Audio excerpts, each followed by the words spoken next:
জিজ্ঞাসা করেন আল্লাহর নাম কয়টা? অন্তত 99টা তো বলবে, বলবে না? আল্লাহর নাম কয়টা? হ্যাঁ, 5000। 5000-এর উপরে আমরা তাফসীরে পড়েছি আল্লাহর নাম 5000-এর উপরে। আমরা 99টা কায়দায় পেয়েছি, তো এটাই বলি। এইটাও অন্তত যারা মক্তবে 1-1.5 বছর 2 বছর পড়ে, ওদের একেবারে ঠোঁটস্থ থাকে, মুখস্থ না, ঠোঁটে রাখায়। আর মক্তবে যারা শুরু করে তাদেরকে এই নামের গুণাগুণগুলো শিক্ষা দেওয়া হয়, যে রব মানে সৃষ্টিকর্তা, রব মানে প্রতিপালক, রব মানে আইনদাতা, রব মানে অভিভাবক, রব মানে উকিল। 19টা অর্থ কমপক্ষে শেখানো হয়। যারা মক্তবে পড়ায় তারা অবশ্যই জানে আল্লাহর প্রত্যেকটি নামের গুণাগুণ তাকে বোঝানো হয়, যে সামনে এরকম কিছু আসবে তোমার জীবনে। আল্লাহ রাব্বুল আলামিন কোরআনে কারিমে জানিয়েছেন, সাবাকাতাল্লাহ ওয়া মান আহসানু মিনাল্লাহি সাবাকাতা ওয়া নাহনু লাহু আবিদুন। আমার রঙে রঙিন হও, আমার চাইতে উত্তম রং পৃথিবীতে আর কারো আছে? আল্লাহর রং কি? কালো, সাদা, কি?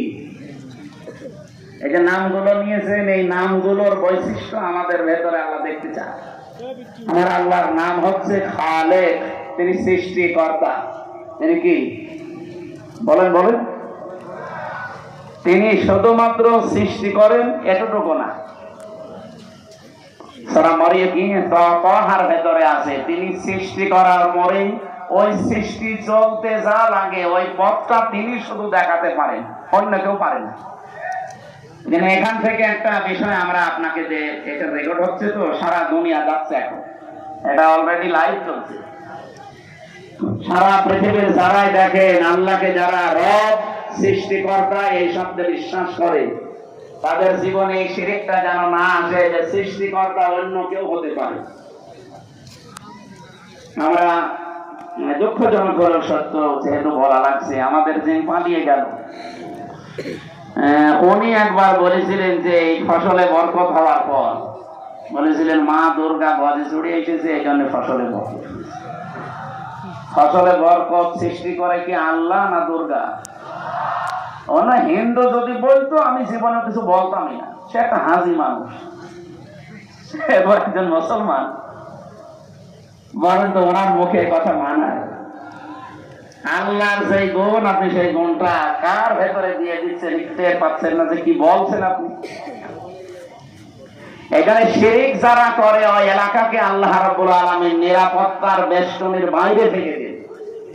এজন্য আমরা চাই আমাদের ব্যক্তি, পরিবার, সমাজ, রাষ্ট্র, আমাদের এই দেশটা নিরাপত্তা দিয়ে রাখুক চীন, ভারত, আমেরিকা, কে?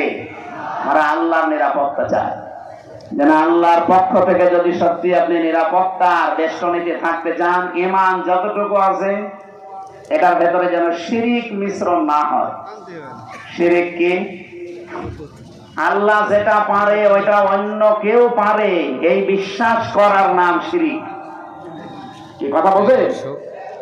পৃথিবীতে আল্লাহ যেটা অন্তত পারে ওইটা অন্য কেউ পারে না। যদি কেউ বিশ্বাস করে না আমার এই ভগবানও পারে, এমনকি আমার এই পীর সাহেবও পারে, আপনি কিন্তু শিরক করে ফেলেছেন। আর শিরক করলে আপনি মুশরিক। বক্তব্য শুনছেন? বলেন। তাফসীরের প্রধান বক্তা। আর মুশরিক হলে তার জন্য আল্লাহর বানানো জান্নাত হারাম আর বানানো জাহান্নাম ওয়াজিব। আমরা তো জাতিকে বাঁচাতে চাই অন্তত জাহান্নাম থেকে। আর জাহান্নাম যদি নাও পায়, আল্লাহ যেন জান্নাতের একটু বারান্দায়ও জায়গা দেয়। কি কথা বলেন না কেন? জান্নাতে এরকম একটা অনুষ্ঠান আল্লাহ নিজেই করবেন, আর নিজে থাকবেন সভাপতি, বিশ্বনবী হবেন প্রধান অতিথি। যারা জান্নাত পাবে তারা থাকবে শ্রোতা, অন্য কেউ ঢুকতে পারবে না। দাউদ আলাইহিস সালাম নিজের কণ্ঠ দিয়ে সূরা তাহা তেলাওয়াত করে অনুষ্ঠান উদ্বোধন করবে। আমাদের নবী সূরা রহমান থেকে তেলাওয়াত করবে, আর মহান রব্বুল ইজ্জাত ওয়াল জালাল নিজের কণ্ঠ দিয়ে সূরা ইয়াসিন তেলাওয়াত করে তার ওই জান্নাতি শ্রোতাদেরকে শোনাবে। 50 আলফা সানাহ মিম্মা তাউদ্দুন। আমরা 1, 2, 3 করে যেভাবে গণনা করি, জান্নাতে আল্লাহর কুদরতের কণ্ঠে এক একটা আয়াত শুনতে সময় লাগবে 50,000 বছর। জান্নাতের যত নিয়ামত আছে মানুষ ভুলেই যাবে। আমাদের কপালে আছে কিনা আমরা জানি না, তবে আমরা আশা করতে পারি আল্লাহ যেন ওই ময়দানে আমাদের শ্রোতা হিসাবে একটু জায়গা করে দেন। বলেন বলেন আমিন। হ্যাঁ দেবে। আপনার জীবনে এমন কোন কাজ যদি থাকে যেটা আল্লাহ ছাড়া আর আপনি ছাড়া আর কেউ জানে না, আল্লাহকা সিররুন ইনদাল্লাহ বাইনাকা আনতা ওয়া বাইনাল্লাহ, আল্লাহকা সাদাকাতুন তাখফা লা ইয়ালামুহা ইল্লাল্লাহ। কবি বলছে এমন কোন কিছু তোমার জীবনে আছে, সাদাকা হোক নেক কাজ হোক, যেটা আল্লাহ ছাড়া আর তুমি ছাড়া কেউ জানে না। এরকম গোপন কিছু কাজ করে রাখবে। আমি এক ওসি সাহেবকে পড়াতাম বিশ্ববিদ্যালয়ে যখন ছিলাম, ওই 10 সালে। উনি আমার মাঝে মাঝে এই প্রশ্নটা করতেন যে দুনিয়ায় এমন কিছু গোপন কাজ করবো কেউ জানে না, কিয়ামতের দিন যেন এটা নেওয়া যায় মালিকের কাছ থেকে। ওই দিন থেকে আমি এই কবিতাটা মুখস্থ করেছিলাম, এখনো পর্যন্ত নাড়া দেয় আমার অন্তরে। কথাটা অনেক দামি কথা না? আপনি গোপনে এমন কিছু করে রাখবেন যেন অন্য কেউ জানে না।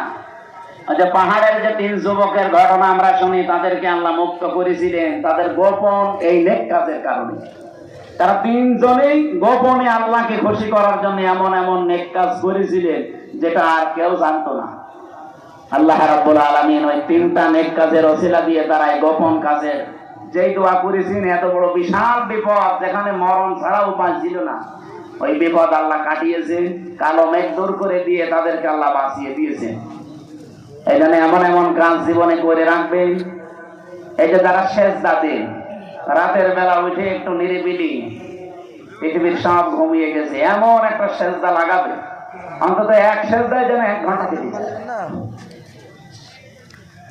আমি জেলখানায় থাকতে 3টা বছর বহু সেজদা এমন পেয়েছি, মানুষকে নিজেও দিয়েছে, মজাও লাগে একটা আলাদা।